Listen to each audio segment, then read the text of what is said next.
ظالم کو ظالم کہنے کی جرت کیسے توڑو گے؟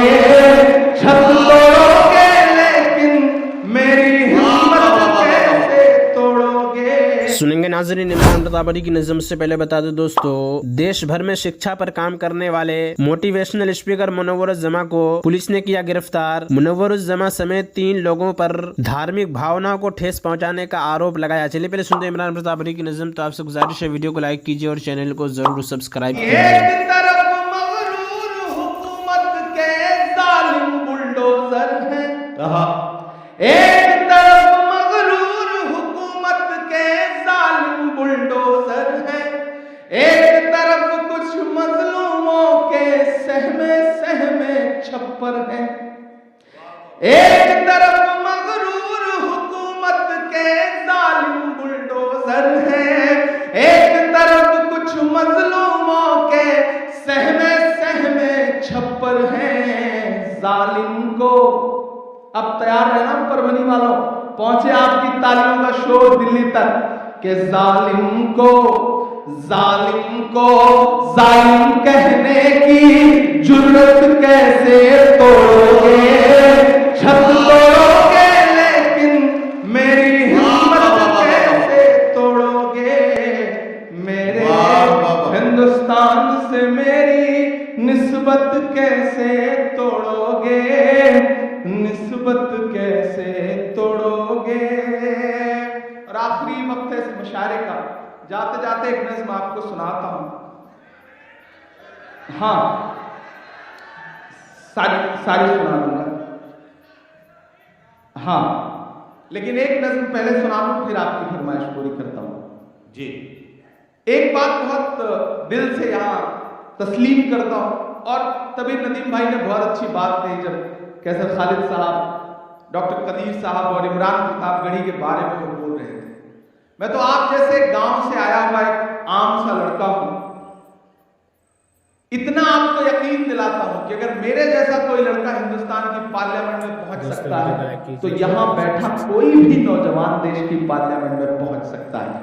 جذبہ پیدا کریے، ہمت کریے، جس بھی فیلڈ میں جائیے کوشش کریے کہ ہمیں ٹاپ پہ جانا ہے، ہمیں منزلیں نئی اپنے حساب سے طے کرنی ہے۔ میں ایک نظم پڑھتا ہوں دوستو، ان دنوں ممبر آپ پارلیمنٹ ہوں تو دلی رہنے لگا ہوں، آپ کی دعاؤں سے ایک چھوٹا سا آشیانہ مل گیا ہے۔ مجو بھائی وہاں پہ آتے ہیں، اور پچھلے دنوں جب موب لنچنگ کی ایک گھٹنا ہوئی تھی تو یہ آئے تھے اور انہوں نے جا کے امداد بھی کی تھی، مدد بھی کی تھی۔ ان دنوں جب میں دلی میں گاڑی اٹھا کے نکلتا ہوں تو دیکھتا ہوں کہ وہ جو وراثت ہے، وہ جو عمارتیں ہیں جن کے نام بدلنے کی سازشیں ہیں، جن کی پہچان مٹانے کی سازشیں ہیں، ایسا لگتا ہے جیسے کوئی عمارتیں کچھ کہہ رہی ہوں مجھ سے۔ اور ان دنوں تو آفیشیل انویٹیشن آتا ہے تو تقریریں سننے بھی جانا پڑتا ہے 15 اگست کو۔ میں ایک نظم پڑھتا ہوں جس کا عنوان ہے لال قلعہ۔ ان دنوں پورے ہندوستان میں اور ہندوستان کے باہر بھی سنی جا رہی ہے وہ نظم، تو تھوڑی دیر کے لیے مجھے ماحول میں وہ نظم آپ کو سناتا ہوں۔ لال قلعہ، میں جب بھی ان دیواروں کے آس پاس سے گزرتا ہوں تو مجھے ایسا لگتا ہے جیسے وہ دیواریں مجھ سے کچھ کہہ رہی ہوں۔ وہ دیواریں جو کہہ رہی ہیں میں نے اسے نظم میں ڈھالا ہے، میں سناتا ہوں۔ میں لال قلعہ ہوں، میں لال قلعہ ہوں، میں لال قلعہ ہوں، ہندوستان میں تجھے تحفے میں ملا ہوں۔ میں لال قلعہ، لال قلعہ، لال قلعہ ہوں، میں لال قلعہ ہوں۔ ایسے کام نہیں چلے گا، ایسے نہیں پڑھوں گا اس نظم کو، اس نظم کو ہنگاموں میں پڑھوں گا، اور آپ کی دعا رہی تو ایک دن انشاءاللہ، آپ کی دعا رہی تو ایک دن انشاءاللہ لال قلعے کی دیواروں پر کھڑا ہو کے پڑھوں گا۔ یہ میرا یقین ہے، یہ میرا عہد ہے کہ میں لال قلعہ ہوں، میں لال قلعہ ہوں۔ جو جہاں کھڑے ہیں جیسے کھڑے ہیں مجھے پتا ہے پچھلے 7 گھنٹے 8 گھنٹے سے آپ پریشان زمین میں بیٹھے ہیں، پریشان ہو رہے ہیں۔ رمیش سوز کا ایک شعر ہے کہ نیا پانے کی چاہت میں پرانا چھوٹ جاتا ہے، تجھے اپناؤں تو مجھ سے زمانہ روٹ جاتا ہے۔ محبت پڑھنے لکھنے میں بہت آسان ہے لیکن محبت کو نبھانے میں پسینہ چھوٹ جاتا ہے۔